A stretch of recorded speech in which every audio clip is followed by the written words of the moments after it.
Hello दोस्तों, स्वागत है आपका अपने चैनल आकाश एक्सपर्ट क्लासेस में। आज का हमारा टॉपिक है यूपी बोर्ड 2020 के हिंदी के पेपर को सॉल्व करना। तो आइए पेपर को सॉल्व करते हैं। इसमें पहले का क्या है, निम्नलिखित कथनों में से कोई एक कथन सही है, उसे पहचान कर लिखिए। पहला, पद्मलाल पुन्नालाल बख्शी महाकवि के रूप में प्रसिद्ध हैं, ये बिल्कुल गलत है। दूसरा, करुणा नामक निबंध के लेखक डॉक्टर संपूर्णानंद हैं, यह भी बिल्कुल गलत है। फिर तीसरा नंबर है, संस्कृत के 4 अध्याय के लेखक रामधारी सिंह दिनकर जी हैं, ये बिल्कुल सही है। फिर खा नंबर देखते हैं, निम्नलिखित कृतियों में से किसी एक कृति के लेखक का नाम लिखिए। इसमें से किसी एक कृति के लेखक का नाम लिखना है, आप किसी भी लिख सकते हैं। इसमें तुम चंदन और हम पानी संत रैदास जी का है। कंकाल जयशंकर प्रसाद जी का है। भेंट वार्ता विधा के किसी एक लेखक का नाम लिखिए, किसी एक लेखक का नाम लिखना है। इसमें पद्म सिंह शर्मा जी भी हैं। घ नंबर, किसी एक महिला कहानीकार का नाम लिखिए। महिला कहानीकार में सुभद्रा कुमारी चौहान भी हैं। फिर मेरी कॉलेज डायरी के लेखक कौन है? मेरी कॉलेज डायरी के लेखक हैं जो वो हैं रामधारी सिंह दिनकर जी हैं। फिर छायावादी की दो प्रमुख विशेषताएं। छायावादी की दो प्रमुख विशेषताएं, इसमें नंबर पहला है रीत एवं लक्षणिक ग्रंथों की रचना, और नंबर दूसरा श्रृंगार रस की प्रधानता। फिर दूसरे का खा है प्रयोगवादी काव्यधारा में के किन्हीं दो कवियों के नाम लिखिए। तो प्रयोगवादी काव्यधारा के दो कवि में आते हैं गिरिजा कुमार माथुर जी और सच्चिदानंद हीरानंद वात्स्यायन अज्ञेय जी आते हैं। फिर दूसरे का घा है निम्नलिखित रचनाओं में से किसी एक के रचनाकार का नाम लिखिए। किसी एक के रचनाकार का नाम लिखना है, आप किसी का भी लिख सकते हैं। प्रिय प्रवास जो कि अयोध्या सिंह उपाध्याय हरिवंश जी का है। और फिर तीसरा है निम्नलिखित गद्यांशों में से किसी एक के नीचे दिए गए प्रश्न के उत्तर दीजिए। इसमें दो है, का नंबर है और खा नंबर है, तो आप दोनों में से किसी एक का भी लिख सकते हैं। तो देखते हैं का नंबर कौन है। जो तरुण संसार के जीवन संग्राम से दूर है, उन्हें संसार का चित्र बड़ा ही मनमोहक प्रतीत होता है। जो वृद्ध हो गए हैं, जो अपनी बाल्यावस्था और तरुण अवस्था से दूर हट गए हैं, उन्हें अपने अतीत काल की स्मृति बड़ी सुखद लगती है। ये पद्मलाल पुन्नालाल बख्शी जी का है। क्या लिखूं? इसमें प्रश्न है उपयुक्त गद्यांश का संदर्भ लिखिए। संदर्भ लिखना तो आप जानते ही होंगे, और रेखांकित अंश की व्याख्या अगर नहीं जानते हैं तो कमेंट के बॉक्स में जरूर बताएं, इसका भी हम वीडियो बना देंगे। फिर खा नंबर है ईर्ष्या का काम है जलाना, मगर सबसे पहले वह उसी को जलाती है जिसके हृदय में उसका जन्म होता है। आप भी ऐसे बहुत से लोगों को जानते होंगे जो ईर्ष्या के देश साकार मूर्ति जो कि बार बार फ्रिज में लगे रहते हैं। ये फिलहाल रामधारी सिंह दिनकर जी का है, ईर्ष्या तू न गई मेरे मन से। इसमें हुई गद्यांश का संदर्भ लिखना है, रेखांकित अंश की व्याख्या, ईर्ष्या का क्या काम है, सबसे पहले किसको जलाती है ईर्ष्या, तो ये सब तो करना तो आप जानते ही होंगे। फिर जो 14 नंबर है निम्नलिखित पद्यांशों में से किसी एक का संदर्भ सहित व्याख्या कीजिए और उसका काव्य सौंदर्य लिखिए। संदर्भ लिखना तो आप जानते ही होंगे, व्याख्या बता देते हैं। मोर पखा सिर ऊपर रखी हूँ, कुंज की माल गरे पहिरूंगी, ओढ़ पीताम्बर लय लकुटी बन गोबन ग्वारन संग फिरूंगी। भाव तो वो हो मेरो रस खान, सो तेरे कहे सो संग करूंगी। या मुरली मुरलीधर की अधरा न धरूं अधूरा न धरूंगी। व्याख्या, मोर पखा सिर ऊपर रखे हो मतलब श्री कृष्ण के सिर पर मोर का पंख ऊपर ही रहेगा। कुंज की माल गले पहनूंगी, और कुंज की माला मैं अपने गले में पहनूंगी।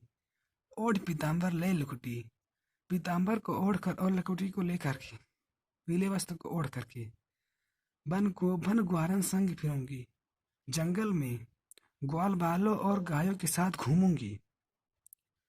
भाव तो वो ही मेरो रस खान, सो तेरे कहे सब स्वांग करूंगी। मैं उन सभी लीलाओं को करने के लिए तैयार हूँ जो रस की खान अर्थात श्री कृष्ण को अच्छी लगती हैं, परंतु या मुरली मुरलीधर की, अधरना धरो अधराना धरूंगी, परंतु श्री कृष्ण के होठों पर सुशोभित होने वाली बांसुरी को मैं अपने अधरों पर नहीं धरना चाहती। यही इसका व्याख्या है। फिर आइए आगे देखते हैं क्या है। इसमें भी खा नंबर है भी, इसमें से का या खा कुछ भी कर सकते हैं आप। 5 नंबर देखते हैं।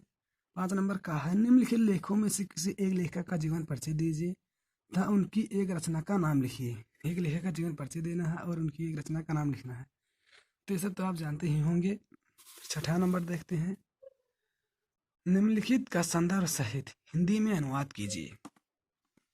अनुवाद बता देता हूँ, संदर्भ लिखना तो आप जानते ही होंगे। एकदा बहवः जनाः धुनायां रेलम् आरोहं नगरं प्रति गच्छत् स्म। एक बार बहुत से लोग रेलगाड़ी में बैठ करके नगर की ओर जा रहे थे। तेज तेज केच ग्रामीणा केच नागरिक आसेन, उसमें से कुछ ग्रामीण थे और कुछ नागरिक। मौन स्थिति तेज एका नागरिका ग्रामीणा उपहासन आकथेत। उनकी मौन स्थिति को देख करके एक नागरिक ग्रामीण का उपहास करते हुए कहता है, ग्रामीणा अद्य पूर्वता अशिक्षित। ग्रामीण अज्ञात ग्रामीण पहले से अशिक्षित और अज्ञात थे। ना तेसाम विकासा, ना ही उनका विकास हुआ है। अभवत ना च भवन्ति स्नोक्ति, और ना ही होने की संभावना है। इसमें भी अथवा है, आप कोई भी लिख सकते हैं।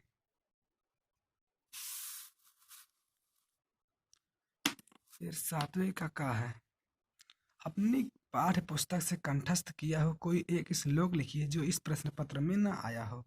आपको एक ऐसा श्लोक लिखना है जो इस प्रश्न पत्र में न आया हो। तो आपको जो कंठस्थ याद हुआ हो वही लिख दीजिए। फिर निम्नलिखित प्रश्नों में से किन्हीं 2 प्रश्नों के उत्तर संस्कृत में देना है। किन्हीं 2 प्रश्नों के उत्तर देना है। कुत्र मरणम मंगलम भवन्ति, तो इसका उत्तर होगा वाराणस्य मरणम मंगलम भवन्ति। फिर चंद्रशेखर सापितु नामा किम अकथयत, चंद्रशेखर सापितु आजाद नामा अकथयत। फिर इसमें से 2 लिखना है, आप लिख सकते हैं। फिर रोग केन वर्धते, रोग अपतेन वर्धते। फिर श्वेतकेतु का, श्वेतकेतु अरुणे पुत्र। फिर 8वें का है, पति सिर देख मंदोदरी मूर्छित बिकल धरी खरिस परी, जुबत वृद्ध रोवत उठ धाई तेह उठावे रावण पही आई। इसमें से उपयुक्त पंक्तियों में रस पहचान कर लिखना है। तो ये करुण रस है, क्योंकि रावण के मर जाने के बाद उनकी पत्नी मंदोदरी दुख व्यक्त करती है, इसलिए ये करुण रस है। फिर नंबर खा है, हास रस की परिभाषा ध्यान अथवा करके। अगर आपको ये नहीं पहचान सकते हैं तो हास रस की परिभाषा उदाहरण ले सकते हैं। फिर खा नंबर है, रोला छंद अथवा रोला छंद का लक्षण एवं एक उदाहरण सहित लिखिए। इसे तो आप जानते होंगे लिखना। फिर अथवा है, निम्नलिखित में प्रयुक्त छंद का नाम लिखिए। छंद, जो सुमिरत सिद्धि होए, गण नायक करिवर वदन, करहु अनुग्रह सोए, बुद्धि रास शुभ गुण सदन। ये सोरठा है। अगर आप इसे नहीं पहचान सकते तो रोला का परिभाषा एवं लक्षण उदाहरण से लिख सकते हैं। फिर गा नंबर देखते हैं 8वें का, प्रयुक्त अलंकार का नाम लिखिए। चरण कमल बंदो हरिराई, ये रूपक अलंकार है। अथवा उत्प्रेक्षा अलंकार की लक्षण एवं उदाहरण सहित लिखिए। मतलब अगर आप ये नहीं पहचान सकते हैं तो उत्प्रेक्षा अलंकार की लक्षण उदाहरण सहित लिखना है। फिर 9वें का है, निम्नलिखित उपसर्गों में से किन्हीं 3 के मेल से एक एक शब्द बनाइए। इन्हीं 3 के मेल से बनाना है, चाहे जिनसे में अधिकार, निरंकार, आकार, अपमान, सुविचार या कुछ भी आप बना सकते हैं अपने मन से, स्वेच्छा से। फिर निम्नलिखित में से 2 प्रत्ययों का प्रयोग करके एक एक शब्द बनाइए।